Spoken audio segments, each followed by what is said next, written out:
Let's continue our discussion of the long count time frames in the Hindu calendar. So this is where we left off in the last video at the Kalpa level. Now we need to go to the higher levels above this. Now the higher levels above this are fairly straightforward. The idea is that Kalpa is a day of Brahma. Then there should be a corresponding night of Brahma. And you combine the two, you get an Ahoratra of Brahma.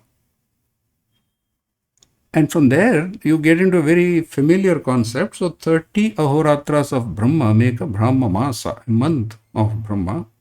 And 12 Brahma Masa make a Brahma Varsha, a year of Brahma. So that is the structure I'm going to show you now. So I will go up one level. And you see we are in Brahma Masa number 1. And that contains 30 kalpas. Each kalpa is specifically named. Shvetavaraha kalpa, Nilalohita kalpa, Vamadeva kalpa, Ratnantara kalpa, etc. Plus there is also, each kalpa is followed by a pralaya of same duration, 12 million Divya Varsha. Very, very long pralaya. And there are 30 of these. The last one being Pitru kalpa, followed by a pralaya. So this pair, a kalpa and a pralaya put together, is a Brahma Ahoratra, and 30 of these make up a Brahma Masa. Very familiar concept, similar to 29.5 days making up a Chandra Masa. Here we are talking about Brahma Masa, not 29.5, around 30. Brahma Ahoratra. Let's go up one level and you will see there is something called Brahma Varsha now, and that consists of 12 Brahma Masa. So finally, once again, the number 12 makes an appearance. Rather, this is the final appearance of the number 12 in this whole structure right at the top. 12 months make a year, Brahma Varsha. Duration wise, if you see Brahma Masa, so this is essentially 12 million 30 times. That's basically 12 million 60 times.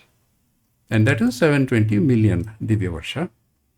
And you multiply that by 12, you get 8.64 billion Divya Varsha. You moved into billions now. Good. Beyond this arises the question, okay, this is a Brahma Varsha, so how many Brahma Varshas are there? Which essentially means, okay, what is the lifespan of Brahma? The answer to that question is the lifespan of Brahma is 100 Brahma Varsha. But instead of stating it like that, what they do is they split Brahma's lifespan into two halves called Parardha. And we are right now in the Dvitiya Parardha. So this is Dvitiya Parardha, and there are Brahma Varshas, 50 of them inside here. In the second Parardha, which is a half the lifespan of Brahma. And clearly above this, there must be a Prathama Parardha. Now we are in Dvitiya Parardha, and these two put together make up a full lifespan of Brahma. Now the word Parardha itself is indicating Ardha, half, not the full. Para Ardha. But there is a final interesting point which comes up here, which I find quite delightful actually. Because if you look at the duration of the Parardha, you find that it is 432 billion Divya Varsha. Which means suddenly you find right here at the very top of the structure, the very familiar numbers Chatvari, Trini, Dve reappearing. I agree, Ekam is missing here, but the 432 make an appearance once again here in Parardha. Dvitiya Parardha 432, Prathama Parardha 432, and then the combination is 864 billion Divya Varsha. If they had skipped Parardha and just said Brahma's life is 100 Brahma Varsha, then you would have straight away gone to 864. But by introducing Parardha, we brought in that Chatvari, Trini, Dve once more into the picture. This is just my speculation. I think that whoever created this, created the Parardha just to get that number there. It's a little trick which they seem to have played, and I really love this. It's beautiful the way they have done this. So you started with the 4321 ratio, and you are ending with not a ratio, but the first three digits are 432 once again. So this is about the long count time frames, and another point is that the Brahma Masa and Brahma Varsha are usually not, they are definitely not stated explicitly in Surya Siddhanta. And from what I can find out, Brahma Varsha is mentioned in Vishnu Purana, only Vishnu Purana. Brahma Masa is not explicitly mentioned in any of the Puranas, but we saw that 30 Kalpas are given separate names, explicit names, Shvetavaraha, Kalpa and others. So that seems to indicate that there is a 30-day structure which has to be a Brahma Masa. So these two are kind of inferred in a sense. So the Sankalpa Mantra, usually people do not explicitly talk about Brahma Masa and Brahma Varsha. It's usually Adya Brahmanaha Dvitiya Parardhe Shvetavaraha Kalpe. We skip the Brahma Varsha and Brahma Masa. Vaivasvata Manvantare Ashtavimshaditame Kali Yuge Pratama Pade.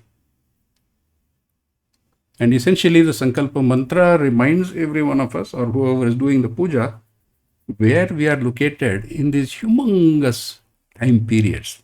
That the times in which we are living are a speck in the infinity of time which has gone before us and which is to come after us. Because we are right now just in the middle of Brahma's lifespan. So this pretty much brings me to a close on this mini series about the long count time frames. I may make one more video where I will try and explain how astronomers actually took these long time frames and built it into their astronomy. These time frames play an essential part in the mathematics of Hindu astronomy.